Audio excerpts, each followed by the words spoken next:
하나님께서 우리에게 주시는 말씀은 마태복음 3장 16절에서 17절입니다.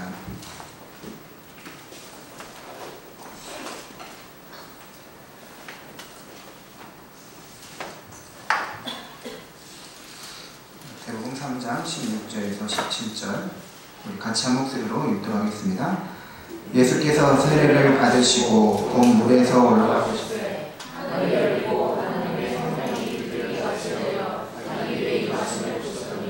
하늘로부터 소리가 있어 말씀하시되 이는 내 사랑하는 아들이요 내 기뻐하는 자 하시니라. 삼위일체이신 하나님이라는 제목으로 하나님의 말씀을 전하겠습니다. 기독교의 교리 중에서 가장 어렵고 가장 접근하기 힘든 교리가 있다면 단연 삼위일체 교리일 것입니다. 삼위일체 교리가 가장 어렵고 접근하기 힘들기 때문에 바로 이 교리에 수많은 이단들이 틈을 타서 거짓 교리로 신자들을 미혹하여 왔습니다. 거의 대부분의 이단들은 삼위일체 교리에서부터 이탈하여 이단이 된 것이죠. 그러므로 우리가 이 교리를 무시하거나 관심을 두지 않는다면 그것은 신앙의 본질을 놓치고 있는 것입니다. 가장 중요한 것은 제쳐두고 부수적이고 지역적인 것을 붙들고 있는 꼴이 되는 것이죠. 우리가 이단이나 거짓 사상에 미혹되지 않기 위해서는 기독교의 진리를 확실하게 알고 또 그것을 전할 수 있는 자들이 되어야 합니다. 제가 고등학교 다닐 때 이제 교회에 매우 신실하신 대학생 청년 형이 있었습니다. 그때 저에게 이 형이 거의 전도사님 수준으로 보였어요. 신앙이나 인품이 굉장히 훌륭하게 느껴진 것입니다. 이분은 그때 교회가 한 2,000명 정도 된 큰 교회였는데도 그 오후 찬양 예배를 인도하실 정도로 교회에 좋은 평판을 받아왔고 또 다른 또 청년들에게 믿음의 귀감이 되는 분이었습니다. 그런데 어느 날 그 형이 여호와의 증인에 빠져 교회를 떠나신 것입니다. 이게 교회에 큰 충격이었어요. 앞에서 찬양 인도하시는 너무나 유명하시고 그러니까 너무나 잘 알려지신 청년이 갑자기 여호와의 증인으로 가신 것이죠. 교회에서 많은 분들이 찾아가서 권면하고 설득을 했습니다. 담임 목사님까지 찾아가서 설득했습니다. 그런데 여호와의 증인에 완전히 넘어가서 돌아오지 않은 거예요. 그때 저는 저렇게 내가 생각하기에 훌륭하게 믿음 생활하는 분들도 이단에 빠질 수 있구나. 참 충격적이었습니다. 한국교회에 약 10년 전부터 큰 피해를 주고 있고 또 사회에도 좋지 않은 영향을 주는 이단이 있습니다. 여러분도 다 잘 아시는 신천지와 이 하나님의 교회이죠. 이단들에도 강도가 있어요. 어떤 수준이 있습니다.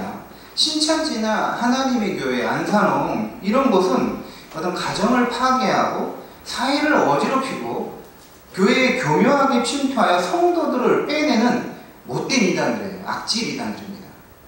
이들에 비하면 여호와의 증인이나 그 안식일 교회는 양반이에요. 착합니다. 이게 착한 이단이에요. 이렇게 비교되는 거죠.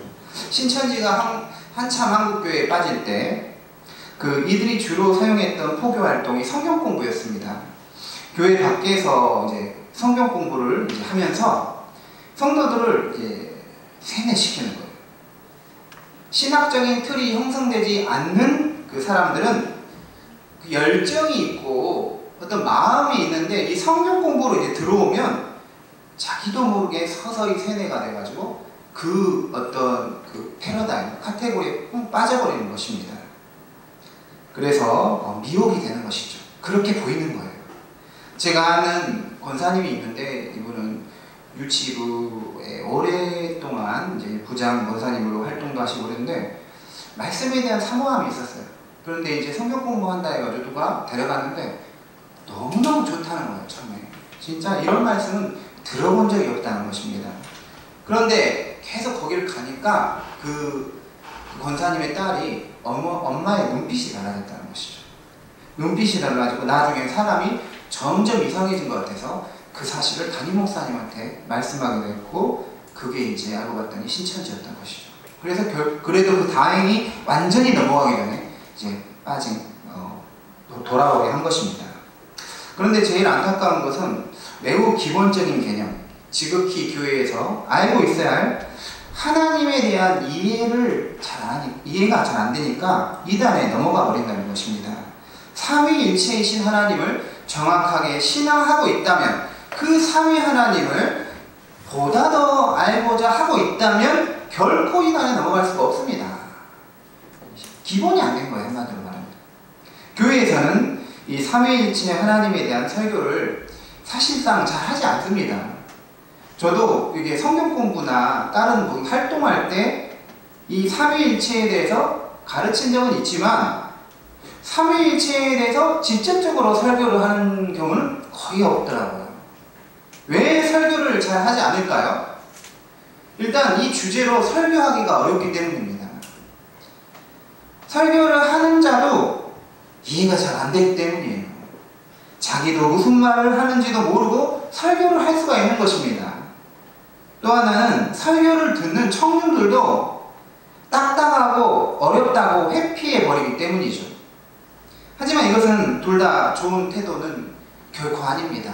사실 저도 오래전부터 삼위일체에 대해서 설교를 해야 되겠다, 본문까지도 생각하고 내용도 생각했는데 딱 하려고 하면 마음에 큰 부담이 있어서 다음에 하자 이렇게 계속 넘겼던 거예요. 근데 이번에는 더 이상 넘기면 안 되겠다 해가지고 2차례에 걸쳐서 오늘도 하고 다음 주까지 해서 해야 되겠다 생각을 했습니다.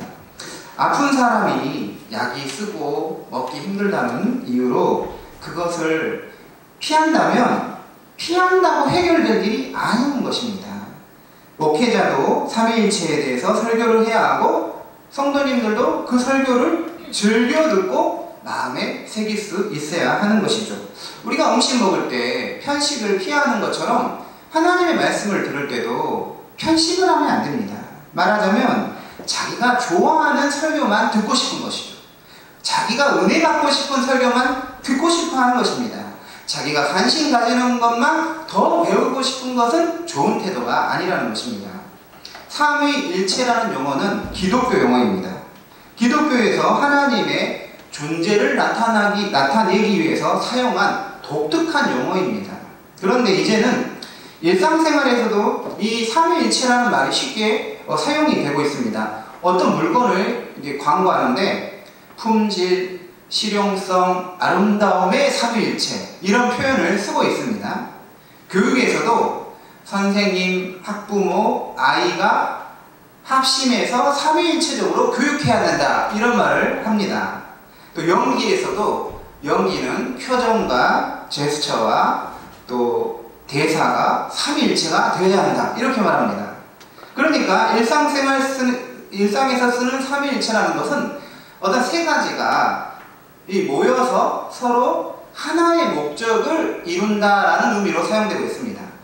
기독교에서 독특하게 사용되던 용어가 이제 교회를 넘어서 일상에서도 쉽게 사용이 되고 있죠. 그렇다면 기독교에서 말하는 삼위일체란 무엇일까요? 삼위일체 하나님이란 무엇을 말하는 것일까요? 그런데 역설적으로 삼위일체라는 말이 성경에 나와 있지 않습니다. 성경에는 없는 용어였습니다.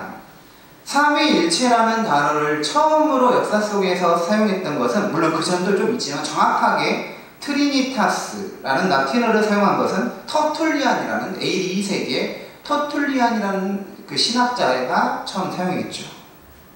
성경에 나오지 않은 표현을 왜 기독교의 진리로 받아들여야 합니까? 라고 생각할 수 있습니다. 하지만 성경의 단어나 표현이 직접적으로 나오지 않더라도 성경이 말하는 기독교적 진리를 담아낼 수 있는 단어나 표현은 얼마든지 사용할 수 있는 것입니다. 예를 들면 우리가 흔히 사용하는, 기독교인들이 사용하는 말 중에 하나님의 섭리라는 단어가 있어요. 섭리하시는 하나님. 이 단어가 성경에 나옵니까? 섭리가? 성경에 나오지 않습니다. 섭리라는 단어는 철학에서 처음에 사용되던 용어였는데 기독교 내부로 들어와서 이제는 기독교의 핵심 교리로 자리 잡고 있습니다.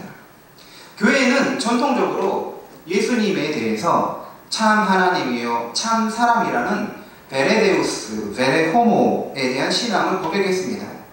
참 하나님, 참 인간이신 예수님은 인성과 신성이 서로 혼합되지도 섞이지도 않고 또 반대로 분리되고 떨어지지 않으면서도 하나로 연합되어 있다라는 사실을 표현하기 위해서 유니오 히포스타티카라는 용어를 사용했습니다. 이 용어를 번역하면 위격적 연합이에요. 이런 표현들은 성경에 나오지 않습니다. 삼위일체라는 표현도 안 나오고 위격적 연합이란 신성과 인성이 연합되어 있다 이런 표현이 성경에 안 나와 있어요. 이제 개신교는 하지 않는 것이 있는데 여러분 천주교 신자들이나 또 동방종교의 신자들을 만나면 성호경을 긋는 거 보신 적 있나요? 성호 이렇게 이마, 가슴, 이제 왼편 이렇게 해가지고 이게 가장 간단한 기도인 거죠. 네, 하나님, 성삼위 하나님. 그래서 성부와 성자와 성령의 이름으로 아멘 하고 이렇게 기도를 하는 것입니다. 근데 이게 이제 사실 2세기경에는 처음에 시작됐는데 이마에 이렇게 머리를 가볍게 이렇게 찍은 건데 십자성호를 긋는 것은 이제 11세기부터 시작된 것이죠. 근데 천주교는 손 모양은 별로 중요하지 않아요. 그냥 이렇게 찍는데 천주교는 먼저 이마를 찍고 그 다음에 가슴을 찍고 왼쪽 손을 어깨를 찍습니다. 그리고 오른쪽으로 끝나는데 동방정교회 같은 경우는 손 모양이 있습니다. 우리 이렇게 손가락 3개를 위로 이렇게 해볼까요? 손가락 3개. 그러면 손가락 3개와 이 밑에 손가락은 뭘 가리키고 있어요? 밑에 아래로 가리키고 있죠. 그래서 이렇게 찍는 거예요. 이마, 가슴. 근데 천주교는 왼쪽 어깨를 찍는다 했죠. 동방정교회는 오른쪽을 찍고 그 다음에 아멘 이렇게 끝나는데 이 손가락 3개가 뭘 상징하냐면 삼위일체 하나님을 말하는 거예요. 그러면 이 밑에 2개는 예수님의 인성과 신성을 말하는 것입니다. 참 놀라워. 이렇게 만들어가지고 이렇게 찍는 것입니다. 그래서 예를 들어서 천주교는 왼편으로 가는 이유가 어떤 특별한 이유가 없는데 동방정교회는 이마 찍고 가슴 찍고 오른편으로 가는 이유가 오른편 십자가 강도가 구원을 받았다 해서 오른쪽으로 찍는다고 합니다. 하나님의 이렇듯 우리가 삼위일체나 인성과 신성 이것들은 성경에 나오지 않지만 기독교에 굉장히 중요한 우리가 성호를 긋지 않지만 다른 종교는 굉장히 중요한 기도문으로 가장 간단한 기도문으로 사용하고 있는 것이죠. 하나님의 존재를 설명하기 위해서 사용하는 영원성, 자존성, 단일성 이런 표현들은 성경을 아무리 찾아봐도 나오지 않습니다. 하지만 이런 용어들은 기독교의 진리를 드러내는데 매우 중요하고 유용한 표현들이죠. 그리고 실제로 그렇게 교회에서 사용하고 있습니다. 그러므로 삼위일체라는 용어가 성경에는 직접적으로 나와 있지 않지만 기독교의 하나님에 대해 설명할 수 있는 매우 적합한 용어로서 우리가 사용할 수 있다는 사실을 받아들여야 하는 것이죠. 근데 여기서 한 가지 질문을 하겠습니다.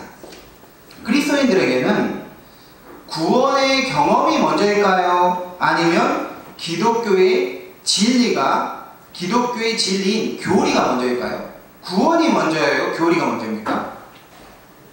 교리보다 구원이 먼저입니다. 구원을 경험한 사람들이 그들이 믿는 바가 무엇인지를 결정한 것이 교리이기 때문이죠. 그렇다면 삼위일체 하나님도 삼위일체 교리보다 무엇이 먼저이겠어요?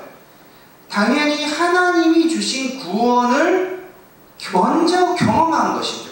구원이 있고 교리가 있는 것입니다. 기독교인들은 아버지 하나님을 하나님으로서 경험했습니다. 또한 예수 그리스도를 하나님의 아들로서 경험했습니다.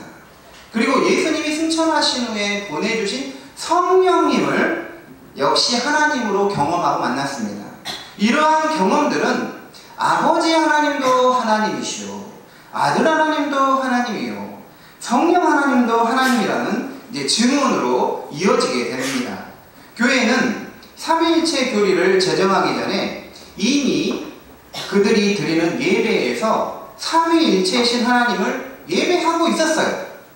예를 들면 예배 때 우리가 세례식이 베풀어집니다. 세례는 예배 밖에서 하는 게 아니라 예배 안에서 베풀어지죠. 그 세례의 양식이 무엇입니까? 성부와 성자와 성령의 이름으로 세례를 주노라. 목사님이 그렇게 말씀하시죠. 이 근거가 무엇일까요? 마태복음 28장 19절이죠. 그러므로 너희는 가서 모든 민족을 제자로 삼아 아버지와 아들과 성령의 이름으로 세례를 주고 베풀고 라고 적혀 있어요. 아버지와 아들과 성령의 이름으로 세례를 주라는 것입니다. 또 이미 이 세례의 양식에 삼위일체 하나님이 들어가 있는 것이죠. 예를 들어서 또 오늘 우리가 읽었던 말씀을 보면 예수께서 쇠술을 받으시는데 이 물에서 나오시면서 하늘이 열리고 누가 내려와요? 하나님의 성령이 비둘기같이 내려오고 그 세례를 받는 예수님에게 누가 무슨 말 합니까? 하늘로서 소리가 있는데 이는 내 사랑하는 아들이요 내 기뻐하는 자라. 아버지 하나님이 아들 예수님에게 사랑하는 자라, 기뻐하는 자라는 거예요. 이 짧은 두 구절에 성부와 성자와 성령이 다 나타나고 있는 것입니다. 또 예배가 끝날 때 기독교에서 축도를 하죠. 축도의 양식 역시 삼위일체 하나님입니다. 고린도후서 13장 13절 그 구절 가지고 하는데 주 예수 그리스도의 은혜와 하나님 아버지의 사랑과 성령의 교통하심이 너희 무리와 함께 있을지어다. 예수 그리스도의 은혜, 하나님 아버지의 사랑, 성령의 교통하심, 삼위 하나님의 이름으로 축복을 하는 것이죠. 그리고 우리가 예배 때 드리는 찬송 중에 우리 산부 예배에서는 주로 잘 안 부르지만 보통 전통 예배에서는 성령이라는 찬송을 부릅니다. 특히 찬송가 앞장에 나오는 성령이 있는데 그리고 또 그 찬송가 앞부분에 경배송 역시 있는데 이게 다 뭐냐면 삼위 하나님만 높이는 찬양이에요. 인간의 어떤 그 경험이나 감정 이런 게 들어가는 게 아니라 오직 솔리데오를 하나님만 성삼위 하나님만 높이는 찬송이 성령과 경배송인 것이죠. 그러니까 우리가 삼위일체 하나님을 다 이해하지는 못하고 있을지라도 우리는 이미 삼위일체 하나님을 예배하고 있다는 것입니다. 어떤 그리스도인은 이렇게 말할 줄 모릅니다. 그 복잡하고 어려운 삼위일체 생각하고 싶지 않고 그냥 단순하게 하나님 믿으면 안 되나요? 그런데 그렇지 않습니다. 우리가 믿는 하나님을 삼위일체이신 하나님으로 믿지 않는다면 문제는 우리가 예수님을 경배할 수 없게 된다는 것이죠. 삼위일체론이 기독교 교리로 정립되는 그 출발점은 예수 그리스도를 어떻게 이해하느냐 그 문제에서 시작됩니다. 신약성경 시대의 초기 그리스도인들은 예수는 하나님이다 라는 신앙을 함께 고백했죠. 교회에서. 그리고 선포했습니다. 그런데 당시에 예수가 하나님이라는 것은 그들의 목숨을 거는 생명을 거는 일이었다는 것이었습니다. 성경은 예수님에 대해서 뭐라고 증언하고 있습니까? 요한복음 1장 1절을 보면 우리 요한복음 1장 1절을 한번 같이 찾아서 읽도록 하겠습니다.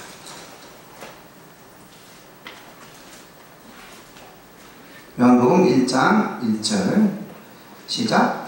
태초에 말씀이 계시니라. 이 말씀이 하나님과 함께 계셨으니 이 말씀은 곧 하나님이시니라. 태초에 누가 있었어요? 말씀이 계셨다. 여기서 말씀이라는 건 로고스예요. 그러니까 이 땅에 잉태하고 태어나기 이전에도 예수 그리스도는 원래 계셨다는 것이죠. 이 땅에 오기 전에 그리스도를 뭐라고 불러요? 로고스라고 부릅니다. 태초, 처음부터 로고스가 말씀이 계셨다. 그런데 이 말씀은 누구와 함께 계셨어요? 여기서 하나님과 함께 계셨다. 하나님은 아버지 하나님을 가리키는 거죠. 예수 그리스도는 아버지 하나님과 함께 계셨는데 이 예수님이 또 누구라는 거예요? 하나님이라는 것입니다. 분명히 성경에서 예수님을 누구라고 말하고 있어요? 하나님이라고 말하고 있는 것이죠. 말씀은 제2의 인격으로서 제1인격이신 성부 하나님과 함께 계셨고 그런데 바로 이 제2인격이 제2두 번째 인격이신 로고스 말씀이 하나님이다 라고 성경은 증언합니다. 또한 로마서 9장 5절을 보면 이런 말씀이 있습니다. 그리스도는 만물 위에 계셔서 세세의 찬양을 받으실 하나님이시다. 그리스도는 하나님이라고 성경에 분명히 기록되어 있습니다. 베드로는 예수님을 가리켜서 주는 그리스도시요 살아계신 하나님의 아들입니다 라고 고백을 했습니다. 예수님이 누구냐면 살아계신 하나님의 아들이라는 것입니다. 누구의 고백이에요? 베드로의 고백입니다. 그런데 우리는 이렇게 생각해서는 안 됩니다. 예수님이 하나님의 아들이라면 그는 하나님이 아니지 않는가? 이렇게 착각하는 사람이 있어요. 예수님이 하나님의 아들이면 하나님과 다른 것이 아닌가? 이렇게 생각할 수 있습니다. 그런데 아닙니다. 왜냐하면 저에게 아들이 있습니다. 저에게 아들이 있는데 제 아들은 사람의 아들입니까? 하나님의 아들입니까? 네. 제가 사람이니까 뭐죠? 사람의 아들이죠. 그런데 사람의 아들은 사람입니까? 동물입니까? 지금 개입니까? 이런 거 예를 들어서 사람의 아들은 사람이에요. 제 아들은 뭡니까? 사람인 거죠. 하나님의 아들은 뭐가 되는 거예요? 하나님이신 것이죠. 그래서 예수님은 나와 아버지는 하나이다 라고 말씀하셨습니다. 또 도마는 요한복음 20장 28절에 보면 예수님을 가리켜서 나의 주시며 나의 하나님이십니다. 도마도 직접적으로 예수님을 가리켜서 하나님이라고 고백했습니다. 골로새서 2장 9절에 보면 그리스도 안에는 신성의 모든 충만이 육체로 거하신다 이렇게 기록되어 있습니다. 예수님의 그 육체 안에는 신성, 곧 하나님이 충만히 기거하신다는 것이죠. 이 역시 그리스도는 하나님이심을 증언하는 것입니다. 신약 성경의 여러 곳에서 예수는 하나님의 아들, 예수는 주, 예수는 하나님이다라고 적극적으로 고백하고 있고 그것을 증언하고 있습니다. 그런데 여호와의 증인들은 말합니다. 여호와만 하나님이라는 것이죠. 그래서 여호와의 증인이라고 표현하는 거죠. 여호와만 하나님이고 예수는 하나님이 아니다는 것입니다. 예수는 일종의 하나님의 대변인 것 같다는 것이죠. 대통령의 대변인인 듯이 하나님을 대변하는 그런 존재라는 것이죠. 그러니까 예수는 다른 천사나 인간보다는 높은 어떤 수준으로 창조된 피조물이다 이렇게 이해를 하는 것입니다. 그래서 예수님에게는 경배와 찬송을 올려드릴 수 없다라는 게 여호와의 증인인 것이죠. 그런데 우리 기독교는 어떻습니까? 예를 들면 창세기가 31장을 보면 찬양하라 복되신 구세주 예수라고 예수님을 찬양하고 있습니다. 예수님을 하나님으로서 드높이고 있는 것입니다. 신약 성경을 보면 예수님은 수많은 이적을 행하셨어요. 이러한 이적은 그가 하나님의 아들, 하나님이심을 입증하는 사건들이었던 것이죠. 그래서 예수님이 어떤 기적을 행하시는 것에 대해서 성경은 그것을 표적이라고 말해요. 표적. 여러분 그 차이를 알아야 돼요. 기적과 표적의 차이를 알아야 합니다. 기적이나 그 표적은 둘 다 기적이에요. 기적. 미라클이에요. 놀라운 일이에요. 이성적으로 과학적으로 규명할 수 없는 어떤 것이죠. 그런데 기적은 놀라운 역사이지만 그냥 기적으로 끝나는 거예요. 아 놀랍다 이렇게 끝나는 것인데 표적은 뭐냐면 이 기적이 나타나면서 가리키는 목적이 있다는 것이죠. 기적을 예수님이 행하시면서 기적 자체를 위해서 행하신 게 아니라 그 기적을 통해서 그가 하나님의 아들임을 입증하기 위해서 기적을 행했다는 것이에요. 그래서 성경을 읽을 때 기적을 이적으로서, 표적으로서 우리가 이해를 해야 되는 것입니다. 코란에도 예수님이 나오는지 아십니까? 그런데 코란은 예수님을 하나님으로 보지 않습니다. 또 한 명의 예언자로 생각합니다. 예수님을 신이 아닌 존경할 만한 사람, 모범이 되는 사람 정도로 생각하는 사람들이 굉장히 많습니다. 예를 들면 또 간디도 참 예수님을 좋아했죠. 예수를 위대한 스승으로 보았습니다. 존경해야 할 대상으로, 본받아야 할 대상으로 봤습니다. 그런데 중요한 것은 예수님을 하나님의 아들, 하나님으로 보지는 않았던 것이죠. 예배의 대상으로 보지는 않았습니다. 신앙의 대상으로 여기지 않았다는 것에 간디의 오류와 한계가 있는 것이죠. 다음은 성령 하나님이십니다. 성령은 세 번째 인격으로서 그 역시 하나님이십니다. 성경은 성령을 하나님이라고 증언하고 있습니다. 성령은 예수님이 하나님 우편으로 승천하신 후에 보내어진 하나님의 영이요 동시에 그리스도의 영이시죠. 그런데 성령 하나님은 단지 하나님의 어떤 능력이나 힘과 같은 에너지를 말하는 게 아닙니다. 인격을 가지신 하나님이십니다. 지정의를 가지신 하나님이에요. 그런데 아주 옛날에는 이곳저곳 다니시는 순회 부흥사 목사님들이 문 닫아라 성령 나간다 이렇게 막 표현하는 거예요. 성령을 어떤 에너지나 어떤 자기들이 마음대로 조종할 수 있는 힘처럼 오해를 하는 분들이 있었습니다. 마치 비인격적인 존재로 생각한 것이죠. 근데 성경에서는 분명히 성령님도 탄식하시고 알고 계시고 지정의를 다 가지고 계신 하나님이라고 말합니다. 사도행전 5장을 보면 아나니아와 삽비라고 이야기가 나옵니다. 우리 사도행전 5장 3절 4절을 한번 찾아서 읽겠습니다. 사도행전 5장 3절 4절입니다.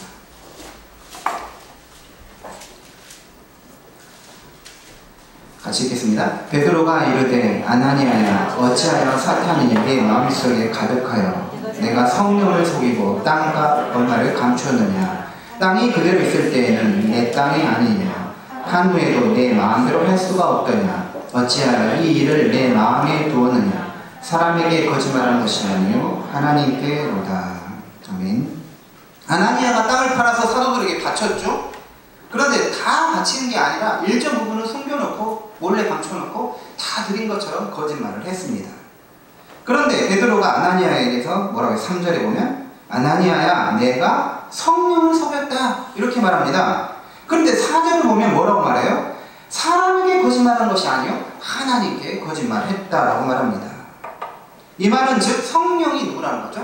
하나님이라는 것을 말하고 있는 것이죠. 고린도전서 6장 19절에 보면 우리는 성령의 전이라고 말합니다. 그런데 고린도전서 3장 16절에서는 우리가 하나님의 전이라고 말하죠. 우리 몸이 하나님의 전이다. 우리 교회가 하나님의 전이다. 동시에 우리 몸과 교회는 뭐다? 성령의 전이다라고 말합니다. 그러니까 이것이 무엇이죠? 성령은 하나님이시다라는 사실을 증언하고 있는 것입니다. 구약성경 시편 139편 7절 보면 내가 주의 영을 떠나 어디로 가며 이런 말이 나옵니다. 즉 성령은 어디에든 계시는 편재성을 가지신 하나님이라고 말하고 있는 것이죠. 여러분 마귀도 영을 가진지 아십니까? 반면에 성령은 거룩한 영이에요. 마귀는 사악한 영이죠. 그런데 마귀와 성령님의 근본적인 차이점이 있는데 물론 당연히 영의 성격이 다르죠. 사악한 영, 거룩한 영 다르지만 능력에 있어서 완전히 다릅니다. 성령님은 편재가 가능하십니다. 마귀는 그런데 모든 곳에 동시에 있을 수가 없어요.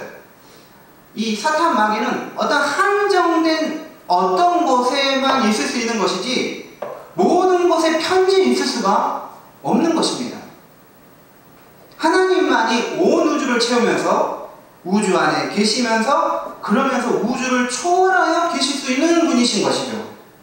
성령님이 그렇습니다. 고린도전서 또 2장 10절을 보면 성령은 모든 것, 곧 하나님의 깊은 것까지도 통달하신다라고 말합니다. 우리는 하나님의 마음을 통달할 수가 없습니다. 성령님이 하나님의 깊은 것까지도 통달한다는 것은 성령님이 하나님이시다는 것을 말하는 것이죠. 그러니까 신약성경의 저자들은 성부를 하나님으로 경험하여 알고 믿어왔습니다. 또한 성자 그리스도도 하나님으로 경험하여 알고 믿었습니다. 마지막으로 성령도 하나님으로 경험하여 알고 믿은 것입니다. 그런데 여기에 문제가 없는 것이 아니죠. 성부도 하나님이고 성자도 하나님이고 성령도 하나님이라고 성경은 증언하고 있는데 또 다른 성경 구절을 보면 하나님은 한 분이시다라고 말합니다. 325년 니케아 신조 때 예수 그리스도를 호모우시오스, 즉 성부 하나님과 동일 본질을 가졌다는 신조를 고백하면서 이 아리우스파를 이단으로 정죄합니다. 아리우스파는 성자가 성부와 유사한 본질을 가졌다는 것이죠. 그러니까 아까 그 여호와의 증인처럼 그 대변인 그런 수준으로 본 것이죠. 그런데 그 아타나시우스, 그 성부와 성자는 무슨 본질이다? 동일한 본질이다 라고 고백하면서 삼위일체를 부정하는 데가 이단이 되는 것입니다. 다시 한번 강조해서 말하면 성경은 하나님은 유일하신 한 분 하나님이라고 말하죠. 또한 성경은 성부도 하나님, 성자도 하나님, 성령도 하나님이라고 말합니다. 이러한 모순처럼 보이는 관계를 설명하기 위해서 교회가 사용한 용어가 삼위일체 교리라는 것이죠. 삼위일체라는 단어, 여기서부터 더 중요합니다. 단어는 두 개의 단어가 결합이 됩니다. 뭐가 결합해? 삼위와 일체. 먼저 삼위가 무엇인지 보겠습니다. 삼위, 말 그대로 세 위가 있다는, 세 가지 위격이 있다는 거예요. 위격이라고 표현도 하고 인격이라고도 표현합니다. 성부와 성자와 성령, 세 개의 위격을 가져서 위격적 존재라고 부릅니다. 다음은 뭐죠? 일체이죠. 일체란 무엇일까요? 성부와 성자와 성령, 세 인격은 한 분 하나님이라는 것입니다. 하나의 신적 본질을 가진 한 하나님이라는 것이에요. 그래서 이것을 또 거꾸로 말하면 한 본질, 한 분 하나님 안에는 뭐가 있어요? 성부와 성자와 성령으로 위격적으로 존재한다는 것입니다. 그러므로 우리는 이렇게 생각해서는 안 됩니다. 하나님이 한 분이 있는데 아버지 하나님으로 짠 나타났다가 조금 있다가 다시 아들로 가면을 쓰고 짠 나타났다가 조금 있다가 성령을 가면 쓰고 짠 나타나는 거, 이렇게 생각하는 이것을 뭐라고 그러냐면 양태론이라고 해요. 양태론이 이단입니다. 근데 대부분 우리 신자들이 설명할 때, 이해할 때 양태론적으로 그 이해를 하고 있어요. 그걸 가지고 정죄할 수는 없지요. 네. 오류는 있을 수밖에 없기 때문이죠. 만약에 성부와 성자와 성령이 그 어떤 가면을 쓰고 이렇게 나타났다가, 한 하나님이 이렇게 나타났다가 하면 문제는 뭐냐면 세 존재가 하나라는 거예요. 그냥 그 똑같다라는 것이 돼버립니다. 구별이 안 되는 것이죠. 제가 대학 때, 신학대학 다닐 때 참 모순처럼 느껴졌던 게 뭐였냐면, 예수님이 하나님인데 겟세마네 동산에서 이 잔을 내게서 옮겨달라고 아버지 하나님께 기도하는데, 이 삼위일체 하나님을 잘못 이해하니까 어떻게 생각을 했냐면 자기가 자기한테 기도한 거야, 이 생각이 드는 거예요. 자기가 막 땀방울 핏방울 흘리면서 이 잔을 거두어달라고 하는 게 약간 이벤트처럼 느껴지는 거예요. 그거는 제가 양태론적으로 이해했기 때문이죠. 분명히 구별된 존재라는 것이죠. 아버지와 아들은 서로 구별된 고유성을 가지고 있는 것이죠. 그러므로 우리는 이렇게 말해야 합니다. 성부는 성자가 아니다라고 말해요. 성자는 성령이 아니다. 성령은 성부가 아니다. 하지만 성부도 하나님이요, 성자도 하나님이요, 성령이 하나님이다 라고 해야 합니다. 성부가 성자이고 성자가 성령이고 성령이 성부이다 해버리면 이것은 서로 다 똑같은 존재가 되는 것이고 결국 양태론 이단에 빠지는 것입니다. 성부와 성자와 성령은 위격적 고유성을 가진 세 인격이고 그들은 한 본질을 가진 한 분 하나님인 것입니다. 그러므로 삼위일체론은 삼신론이 되어서는 또 안 됩니다.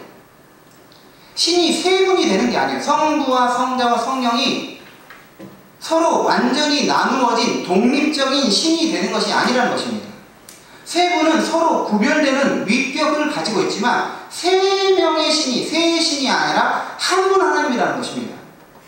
기독교는 삼신론에 빠져서도 안 되지만 그렇다고 유대교나 이슬람교처럼 유일신론을 믿는 것도 아닙니다.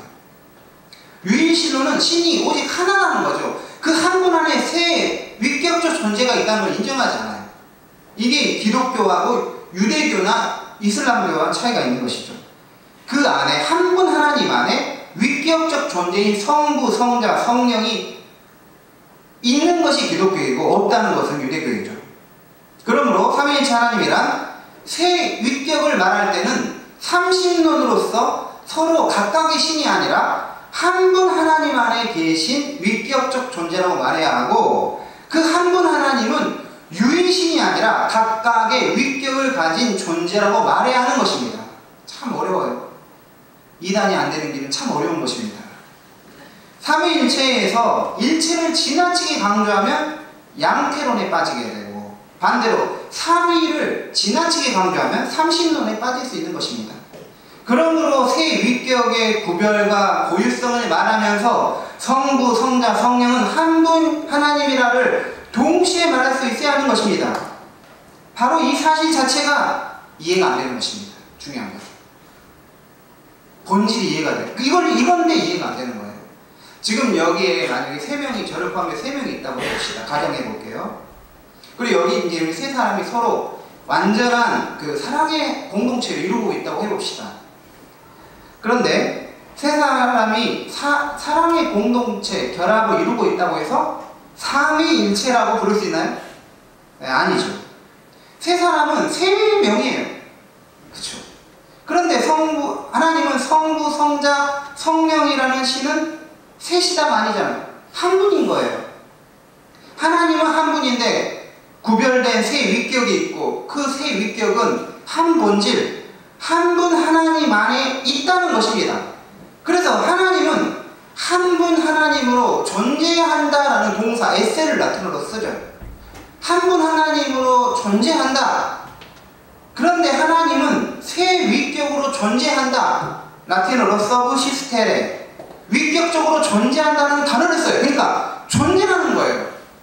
어떤 개념이 아니에요. 한 분 하나님으로 존재하는데 그 한 분 하나님 안에는 세 위격적 존재로 존재한다.